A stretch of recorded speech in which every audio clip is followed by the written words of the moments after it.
Salut les gars, bienvenue dans la vidéo. Donc, sujet de cette semaine, c'est suite à une question par un candidat inscrit chez nous sur les deux prises qui sont obligatoires dans le GTL. Donc, on a une obligation par la norme d'installer au moins deux prises dans l'espace technique électrique du logement, le ETEL. Donc, c'est un espace prévu pour les équipements électriques de la maison avec un certain nombre de limites par rapport aux autres équipements qu'on peut passer en proximité. Et dans ça, on va voir ce qu'on appelle le gain technique de logement. Beaucoup de monde appelle ça le goulot technique de logement. Mais dans cet espace, on est obligé de mettre deux prises, minimum deux prises, pour les équipements qui vont se retrouver dans le coffret de communication.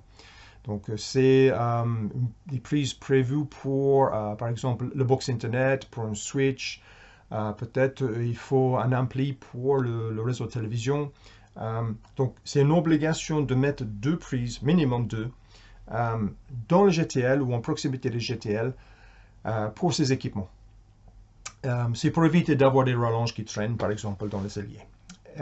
Donc, ça, c'était pas la question. La question, c'était en fait, est-ce que les deux prises dans le GTL, est-ce que ça c'est sur un circuit de prise standard ou est-ce que c'est considéré un circuit spécialisé?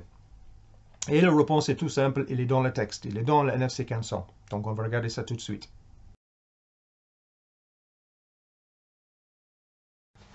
Donc c'est pas compliqué, c'est dans le texte.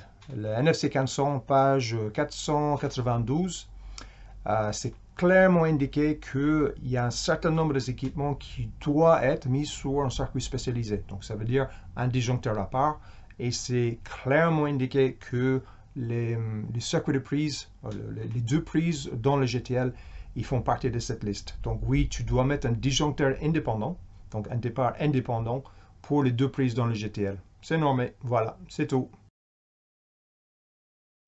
Donc voilà l'histoire des prises dans le GTL. Mais si tu es intéressé par le métier d'électricien et par une formation qui traite de tous ces sujets, les ETL, les GTL, les dimensionnements de tableau, les prises, les circuits, etc., ben, n'hésitez pas, tu m'envoies un mail. L'adresse sera dans le commentaire. Et je t'envoie les informations sur le métier d'électricien et aussi sur la formation qu'on vous propose. Donc, c'est une formation A à Z pour les gens qui connaissent vraiment très peu ou rien de tout dans le métier de l'électricité, pour les amener jusqu'à passer le CAP, mais plus important, assez développé pour pouvoir décrocher et garder un job ensuite. Donc voilà. Ben, n'hésitez pas, l'adresse elle est en bas. Et ben, avec ça, à très bientôt les gars. Ciao!